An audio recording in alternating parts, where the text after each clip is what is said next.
Muito obrigado, professor. Faço mais uma pergunta. O ouvinte pergunta se não seria enfraquecida a soberania a partir da proteção dos direitos humanos no nível transnacional.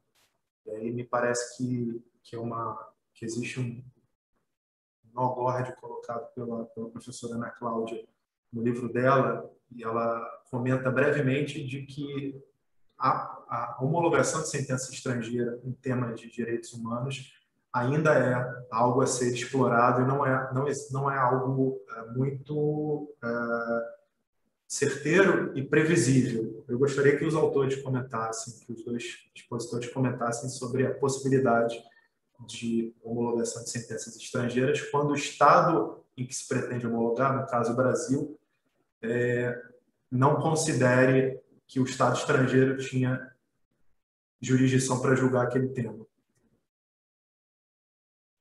Eu vou falar de maneira mais breve, até porque o procurador e professor André de Carvalho Ramos tem muito mais propriedade que eu para trabalhar a perspectiva de homologações de sentenças estrangeiras, sobretudo porque eu também bebo muito da fonte do livro dele, do curso de Direito Internacional Privado dele, para poder estudar Direito Internacional Privado no Brasil.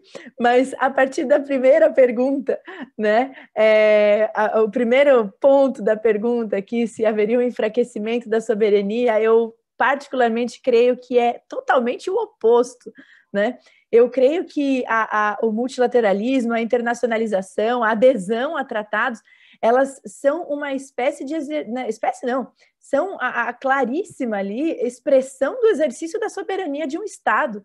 Então, quando o Estado ele adere a um tratado, ele negocia um tratado, ele adere a um tratado, ele está ali, na verdade, exercendo a sua soberania em sua plenitude, né? Então, aqui também pensar em direitos humanos de empresas, até mesmo na adesão a um potencial tratado de direitos humanos de empresas, é um exercício claríssimo de soberania, né? E, sobretudo, de reforço, pensando no Tratado Onusiano aqui, né? Sobretudo no reforço do multilateralismo, e que vai né, aí nada na contramão de posturas aí nacionalistas que a gente tem visto em todo o planeta nos últimos anos, né? Então, eu particularmente, eu creio que a situação seja a oposta, seja a internacionalização e adesão a tratados é um reforço da soberania. Pensando somente em homologação de sentenças estrangeiras, e daí eu encerro muito a minha fala, que prefiro ouvir o procurador professor André de Carvalho Ramos, mas até mesmo a própria Convenção da Haia sobre, né, a homologação de sentenças de reconhecimento, a homologação de execução de sentenças estrangeiras, o projeto de sentenças da Conferência da Haia de Direito Internacional Privado, né, o Brasil ainda não aderiu ao tratado, mas o Brasil teve uma participação expressiva nas negociações, inclusive o próprio procurador estava lá presente nas delegações brasileiras. Então, né, aqui é um exercício de soberania do Estado, de demonstração de reconhecimento pela internacionalização, pela uniformização desses procedimentos, né? Até deixo um ponto, e aí, professor André, procurador André, até faço uma pergunta aqui para o senhor, nem sei se eu poderia ou deveria, mas eu uso o espaço para isso, porque a própria Conferência da Haia... Obrigada! A própria Conferência da Haia de Direito Internacional Privado não faz menção às situações de direitos humanos violações de direitos humanos por empresas, mas talvez pudesse ser mais um tema de convenção a ser celebrado lá, no sentido de homologação de sentenças estrangeiras, talvez fosse uma perspectiva a ser discutida, que pouco se fala. Eles agora, há poucos anos, têm começado a pensar em direitos humanos de empresas. É um tema importante, por que não? Né? Mas eu também acho que aqui a internacionalização, e voltando, ela é fundamental, ela representa o exercício da soberania estatal, né? E encerro a minha fala para ouvir o procurador André. Posso, Leonardo? É um prazer, sempre. Então, creio que a professora Ana já esgotou o tema da soberania e direitos humanos. É um tema sempre de relevo, é um tema que temos que sempre abordar, não é algo que já está superado, ao contrário, a cada momento, eu sempre digo nas minhas aulas, nós temos que responder a duas perguntas cruciais. São os direitos humanos universais? Qual é o papel de um órgão internacional de direitos humanos para estados democráticos? Então, é importante, a professora Ana já esgotou. E sobre a homologação de sentença estrangeira, as chamadas bases indiretas de jurisdição, ou seja, um olhar sobre a sentença estrangeira, mas no seu âmago.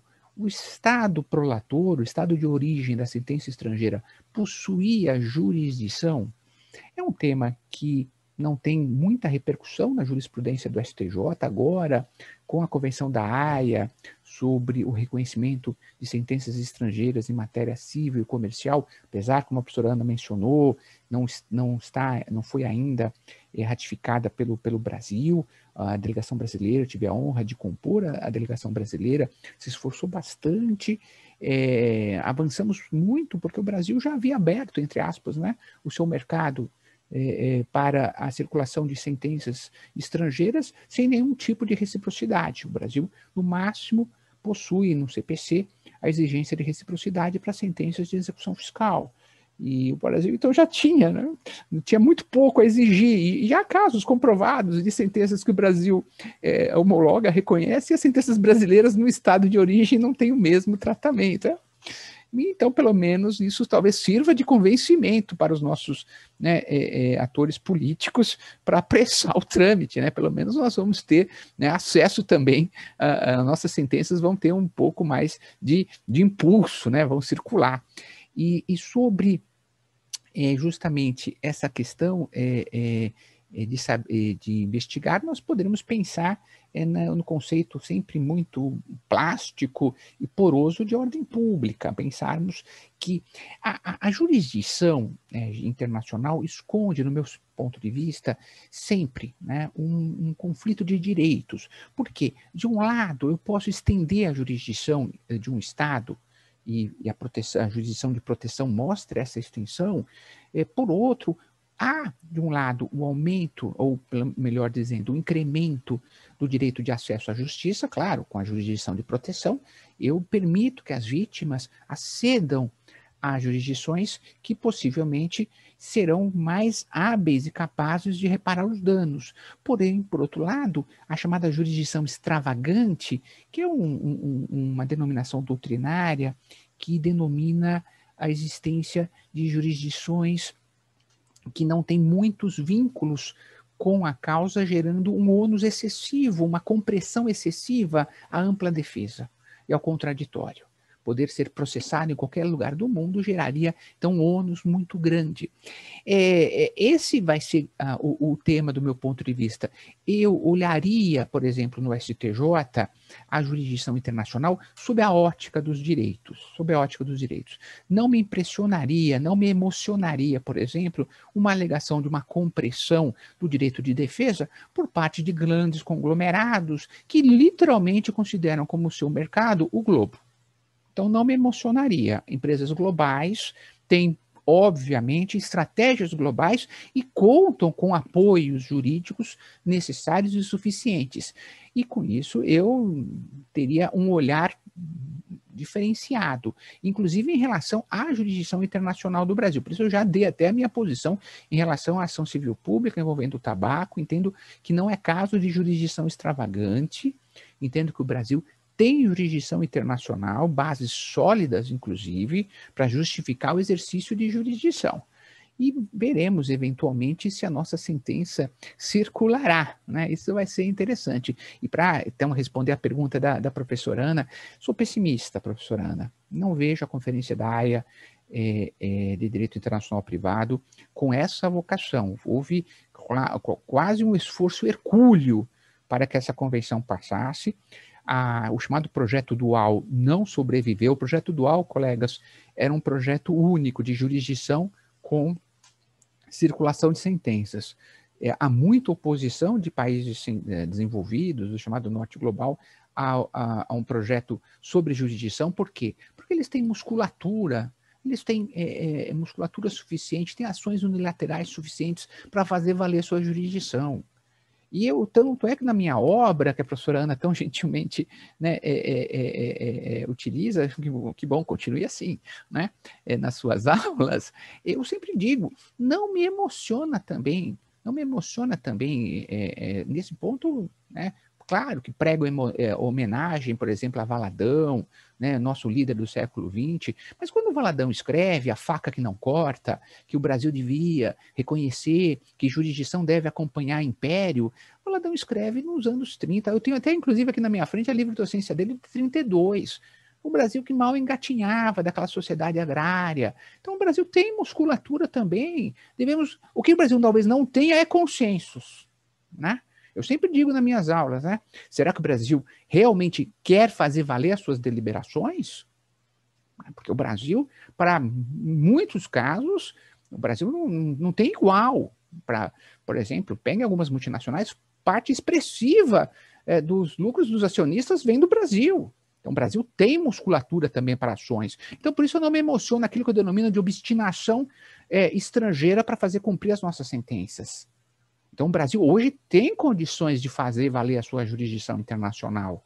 Talvez quando, né, o Valadão escreveu A Faca que Não Corta, né, talvez não tivesse, não estou negando. Estamos aqui porque estamos nos ombros de gigantes.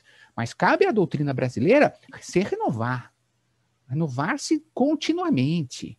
Então, o Brasil agora, jurisdição, a questão do império, o Brasil deve fazer valer, não deixar isolado o nosso juiz federal, não deixar isolado o nosso juiz estadual. O Brasil tem que tomar para si, como, por exemplo, os Estados Unidos bem o fazem, tomar para si, descumprir uma sentença de um juiz norte-americano não é um problema do juiz isolado, é um problema do Estado, é um problema dos Estados Unidos. O caso UBS é uma grande prova, eu menciono o caso UBS no meu livro, né? É uma grande prova de como os Estados Unidos venceram a obstinação estrangeira. Então, por isso, agora, muito está na reflexão do próprio Brasil. E, nesses casos, a Constituição brasileira reservou ao Supremo Tribunal Federal essa posição. E eu falaria agora, né, respondendo finalmente, passando a palavra para o Leonardo, professora Ana, agora um olhar atento sobre o desfecho de dois grandes casos no Supremo. O desfecho da DC 51, porque a DC 51, ninguém está realmente discutindo a constitucionalidade do MLAT, ninguém discute isso, todos sabem. Estamos discutindo mesmo o marco civil da internet. Só que não. Por isso é interessante que talvez o Supremo, em virtude dessa opção do autor, né, que é uma federação de grandes empresas, né, e a amicus curiae, né, de grandes empresas, grandes gigantes da internet, o autor fez uma opção, né, arriscada, porque efetivamente não há controvérsia. O que se discute é o marco civil da internet. E o segundo é o inquérito das fake news. Aqui, o ministro relator, Alexandre de Moraes, já fez declaração dizendo que entendo que ele tinha razão. Exerceu musculatura e o Brasil fez cumprir a sua deliberação. Então, são dois casos importantes. Por exemplo, o Brasil vai, na DC 51, abrir mão do seu enforcement? É um tema que muito me surpreenderá. Né? Bom, vamos observar. Se o Brasil abrir mão, e aí dependerá sempre da escolha das grandes empresas de onde vão colocar os data centers. Vão colocar talvez uma ilha no meio do Pacífico. Vamos ver. Né? Que não cumpre que não tem nenhum acordo de cooperação com o Brasil. Né? Vamos ver. Vão colocar, claro, nos Estados Unidos, que tem todo um debate sobre o cumprimento de determinadas ordens judiciais estrangeiras. São dois casos interessantes sobre jurisdição que nós devemos acompanhar.